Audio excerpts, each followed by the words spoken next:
Hi மக்களே, இன்னைக்கு ஒரு இன்ட்ரெஸ்டிங்கான வீடியோவில் தான் உங்களை பார்க்க வந்திருக்கேன்.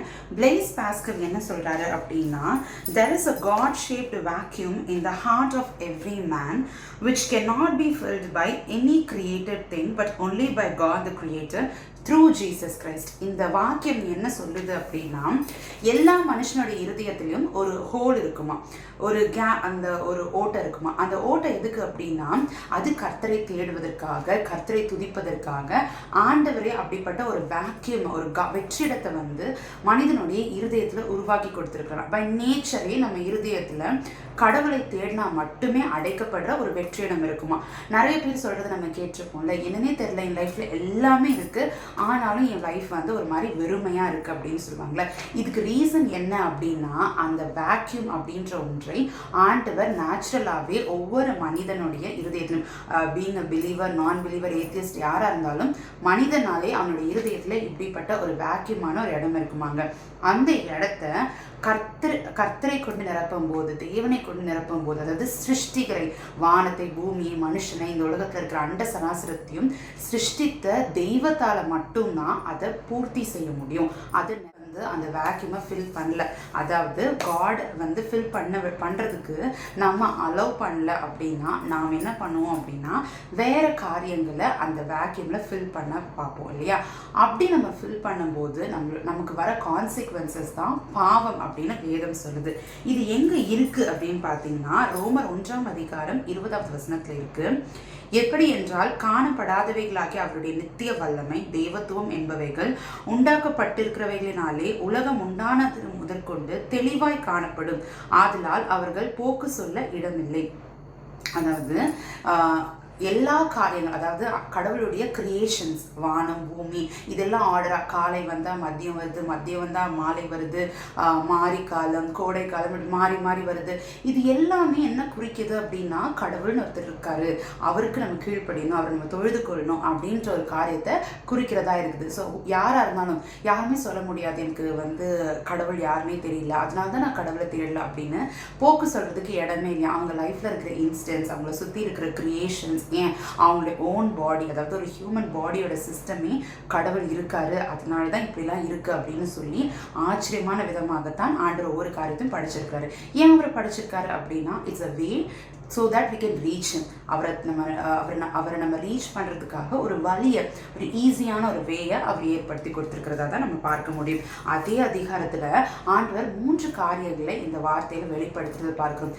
என்ன அப்படின்னா, 3 ஒப்பு கொடுத்தார். அதாவது 3 காரியங்களுக்கு, அதாவது ஆண்டவரை தெய்வமாக தொழுது கொள்ளாத ஒரு பீப்புள் இருக்காங்க, ஒரு கூட்டத்து மக்கள் இருக்காங்க அப்படின்னா, அவங்கள 3 காரியங்களுக்கு ஆண்டவர் ஒப்பு கொடுத்தார் அப்படின்னு வசனம் சொல்லுது. என்னெல்லாம் ஒப்பு கொடுத்தார் அப்படின்னா, முதலாவது அசுத்தத்திற்கு ஒப்பு கொடுத்தார் அப்படின்னு இருக்கு. அதாவது தவறான காரியங்களுக்கு. நிறைய பேர் நம்ம என்ன நினைக்கிறோம் அப்படின்னா, நம்ம வந்து நம்ம பாவம் செய்கிறதுனால நம்ம வந்து ஆண்டவர் விட்டு வழி விலகி போகிறோம் அப்படின்னு நம்ம நினைக்கிறோம் இல்லையா. ஆனால் அப்படி கிடையாது. ஆக்சுவலாக நம்ம ஆண்டவர் விட்டு வழி விலகி போனதுனால தான் நம்ம பாவமே செய்கிறோம். ஏதோ ஒரு டிஸ்டர்பன்ஸ் இருக்கிறதுனால மட்டும்தான் நம்ம பாவம் செஞ்சுருக்கோம் அப்படின்னு அர்த்தம் வருது. 2வது ஒப்பு கொடுத்தார் என்ன அப்படின்னா, அவர்களே இழிவான இச்சை ரோகங்களுக்கு, அதாவது செக்ஷுவல் பர்வர்ஷன். இன்னைக்கு செக்ஷுவல் பர்வர்ஷன் அப்படின்றது ரொம்ப அதிகமாக இருக்குது இல்லையா.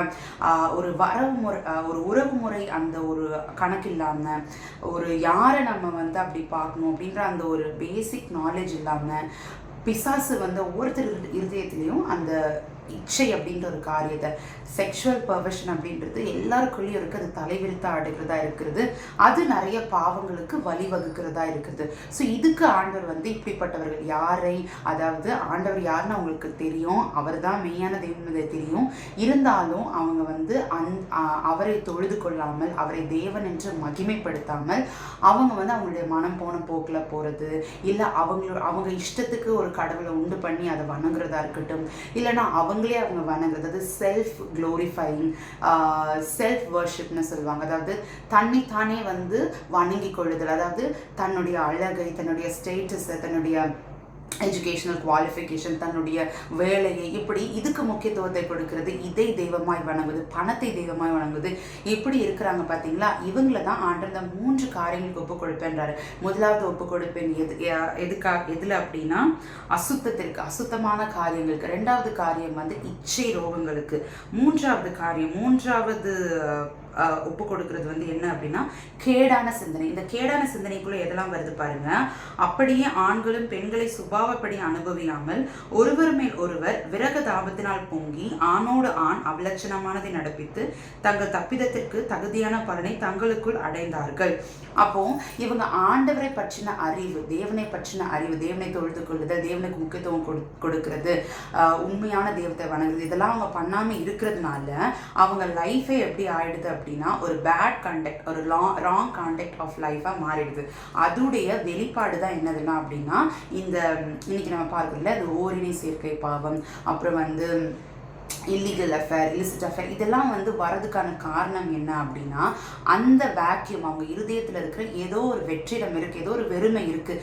அந்த வெறுமையை இவங்க ஏதாவது ஒரு காரியத்தை வச்சு ஃபில் பண்ண பார்க்குறாங்க. மேபி செக்ஸாக இருக்கலாம், மேபி அவங்களுடைய பண ஆசையாக இருக்கலாம், இல்லைனா வந்து அவங்களுடைய ஒர்க்காக இருக்கலாம், எஜுகேஷனாக இருக்கலாம். இப்படி ஏதோ ஒன்றத்தை வச்சு நம்ம அதை வந்து அடைக்க பார்க்கும்போது always it will be improper. அது வந்து மோசமாகத்தான் இருக்கும். அது ஒரு ப்ராப்பரான ஒரு கம்ப்ளீட்டான ஒரு அழகை வந்து கொடுக்காது. அதுதான் என்ன அது எதை வழிவகுக்குது? இப்படிப்பட்ட செக்ஷுவல் பர்வர்ஷன், ஓரின சேர்க்கை, இப்படிப்பட்ட பாவங்களுக்கு வழிவகுக்குது அப்படின்னு வேதம் நமக்கு தெளிவாக சொல்கிறது. அப்போ இந்த இருதயத்தில் இருக்கிற அந்த வெற்றிடத்தை எதனால நிரப்பணும், எப்படி நிரப்பணும் அப்படின்னா கர்த்தரை தேடுகிறதுல, கர்த்தரை தொழுது கொள்ளுகிறதுல, அவருக்கு பிரியமான காரியங்களை செய்கிறதுல, முக்கியமாக அவருடைய வார்த்தைக்கு கீழ்ப்படுகிறதுல. இன்றைக்கு நிறைய பேர் ஏன் தெரியுமா ஆண்டவன் கடவுள் வேண்டாம் அப்படின்னு சொல்லி ஓடுறாங்க? ஏன்னா அவங்க சிந்தனை இந்த வசனத்துல தெளிவா சொல்லியிருக்குது. ரோமர் 1:21 அவர்கள் தேவனை அறிந்தும் அவரை தேவனென்று மகிமைப்படுத்தாமலும் ஸ்தோத்திரியாமலும் இருந்து தங்கள் சிந்தனைகளினாலே வீணரானார்கள். உணர்வில்லாத அவர்களுடைய இருதயம் இருளடைந்து அவர்கள் தங்களை ஞானிகள் என்று சொல்லியும் பைத்தியக்காரராகி அப்படிங்கிறது. ஸோ இந்த காரியத்தில் நம்ம கவனமாக இருக்கணும். ஸோ இது எப்படி வந்து இதை சரிப்படுத்தலாம்? நம்மளுடைய நேச்சர் ஆஃப் திங்கிங்கே, அதாவது நிறைய நேரத்தில் நிறைய வாலிபர்கள் சொல்கிற காரியத்தை நம்ம கேட்போம். நேச்சுரலாகவே என் திங்கிங் வந்து பாவமாக இருக்குது அப்படின்னு சொல்லுவாங்க இல்லையா? நேச்சுரலாகவே என்னால் ஒரு விஷயத்தை சரியாக பார்க்க முடியல, என்னுடைய திங்கிங், என்னுடைய சிந்தனை வந்து எப்போவுமே பாவம், இந்த சிந்தனைகள் நானாக விருப்பப்படனாலும் ஆட்டோமேட்டிக்காக இப்படிப்பட்ட சிந்தனைகள் எனக்குள்ளே வருது அப்படின்னு சொல்லி அந்த சிந்தனை போராட்டத்தில் இருக்கிற வாலிபர்கள் நிச்சயமாக இந்த காரியத்தை வந்து ரிலேட் பண்ணிக்க முடியும். ஸோ இதுக்கு காரணம் என்னென்னா இன்னுமே அந்த வெற்றிடம் முழுமையாக கிறிஸ்துவனால் நிரப்பப்படாமல் இருப்பது தான் இதற்கான காரணம். அந்த வெற்றிடத்தை நீங்கள் கிறிஸ்துவனால் கொஞ்சம் நிரப்பியிருக்கீங்க, ஆனால் இன்னும் இந்த உலகத்தில் இருக்கிற சில காரியங்கள், இந்த உலகத்தின் இச்சைகள், இது எல்லாத்துக்கும் கொஞ்சம் நீங்கள் இடத்தை கொடுத்துருக்கிறதுனால இன்னும் முழுமையாக கிறிஸ்துவின் அன்பினால, கிறிஸ்துவின் பிரசனத்தினால அந்த வெற்றிடம் நிரப்பப்படாமல் இருக்கிறதுனால தான் இப்படிப்பட்ட சிந்தனைகள் நேச்சுரலாகவே உங்களுக்கு வருது. இந்த ஆக்சுவலாக நம்மளை ஒரு மனுஷனை ஆண்டவர் எப்படி படைச்சிருக்கிறாருன்னா நம்ம இருதயமே நேச்சுரலாக அவரை தேடுற ஒரு இருதயம் தானா. அந்த காட் சேஸ் ரோல் அப்படின்றது என்னன்னா நேச்சுரலாகவே இந்த மனித உடல் வந்து தெய்வத்தை தேடுமா, அவர் அதை சிருஷ்டிகரை தேடுகிற அப்படிப்பட்ட ஒரு வேலை தான் ஆண்டவர் படைச்சிருக்காரு. ஆனால் ஆதாமுடைய பாவத்து நிமித்தமாக பாவம் இந்த உலகத்துக்குள்ளே வந்தது. பாவத்தினால அந்த நேச்சுரல் ஆர்டர், அந்த திங்கிங் ஆர்டரே வந்து ஒரு மனிதனுக்குள்ளே மாற்றமாயிருக்கு. ஆனால் we are so grateful we have Jesus Christ. அதனால தான் பிளேஸ் பாஸ்டரோட கோட்டில் ரொம்ப தெளிவாக இருக்குது. But only by God the creator through Jesus Christ அந்த வேக்யூம் ஃபில் ஆகும். ஸோ கிறிஸ்துவினால தான் அந்த வெற்றிடத்தை நிரப்ப முடியும். ஸோ அவரை நீங்கள் உங்கள் வாழ்க்கையில் அலோவ் பண்ணும்போது அது எப்படி நடக்கும்? By fellowship with him. அவரோடு கூட இருக்கிற உறவு, அவரை துதிப்பது, அவரை மகிமைப்படுத்துவது, நம்ம வாழ்க்கையில் எடுக்கிற ஒவ்வொரு டிசிஷன்ஸ்லையும் அவரை நினச்சிக்கிட்டு அந்த காரியம், நான் எடுக்கிற அந்த முடிவு ஆண்டவரை மகிமைப்படுத்துகிறதா இருக்கிறதா, அது ஆண்டவருடைய வார்த்தைக்கு உட்பட்டதா இருக்கிறதா. எஸ்பெஷலி இன்னைக்கு இந்த ரோமர் 1ஆம் அதிகாரத்தில் பார்க்குற மாதிரி இந்த வேதம் நமக்கு என்ன சொல்கிறது? ஓரின சேர்க்கை அப்படின்ற காரியம் வந்து பாவம். Bible is saying no to it. அது நேச்சர் கிடையாது. It is not a natural way God created. அது வந்து கர்த்தர் உண்டு பண்ணின காரியம் கிடையாது அப்படின்ற மாதிரி வேதம் சொல்லுது. அப்படின்னா yes, I abide to it, I respect that அப்படின்ற மாதிரி ஆண்டவருடைய வார்த்தைக்கு நம்ம லைஃப்பில் எடுக்கிற எல்லா டிசிஷன்ஸ்லையும் ஆண்டவருடைய வார்த்தைக்கு நம்ம முக்கியத்துவம் கொடுத்து நடக்கும்போது நிச்சயமாகவே நம்மளுடைய இதயத்தில் இருக்க அந்த வெற்றிடத்தை கிறிஸ்து வந்து நிரப்புவார். அந்த இடம் நிரப்பப்பட்டுருச்சு அப்படின்னா நம்ம வாழ்க்கையிலையும் அது வந்து பிரதிபலிக்க ஆரம்பிக்கும். அப்படி பிரதிபலிக்கும் போது நம்ம வாழ்க்கை எப்படி இருக்கும் அப்படின்னா, தெளிவாய் வசனம் சொல்லுகிறது. 1 யோவான் 3ஆம் அதிகாரம் 9வது வசனம் என்ன அப்படின்னா, தேவனால் பிறந்த எவனும் பாவம் செய்யான், ஏனெனில் அவருடைய வித்து அவனுக்கு தரித்திருக்கிறது. அவன் தேவனால் பிறந்தபடியால் பாவம் செய்ய மாட்டான். So by nature itself we can't sin. அதுதான் நம்மளை ஆண்டவர் அவருடைய ரத்தத்தினால் பிறந்த நம்ம வந்து ஆதாமுடைய வித்துல இருந்து நம்ம பெற்ற நம்ம கிறிஸ்து இயேசுவின் வித்தினால் அவர் வித்து நமக்குள்ள தரிக்கப்பட்டு இருக்கிறதுனால பை நேச்சர் நாம அவரை மாதிரி தான் இருப்போம். நம்ம அப்பா மாதிரி தானே பிள்ளைங்க இருப்பாங்க. ஸோ அப்போ அவர் பரிசுத்தராக இருக்கிறதுனால அந்த பரிசுத்த வித்து தான் நமக்குள்ள தரிக்கப்பட்டிருக்கிறது. ஸோ பை நேச்சர் நம்மளால பாவமே செய்ய முடியாது. ஆனால் நமக்குள்ள பாவமான சிந்தனைகள் வருது, நாம தொடர்ந்து ஒரு பாவத்துக்கு அடிக்டடாக இருக்கும். நம்மளால ஒரு பாவத்திலிருந்து வெளியே வர முடியும்னா we have to check ourselves. நம்மளுடைய God sized vacuum எதுனால ஃபில் ஆயிருக்கு? காட்னால ஃபில் ஆயிருக்கா இல்லை உலகத்தின் காரியங்களால ஃபில் ஆயிருக்காங்க. ஸோ நெக்ஸ்ட் டைம் இன்னொரு இன்ட்ரெஸ்டிங்கான வீடியோ சந்திக்கிறேன். Until then, bye.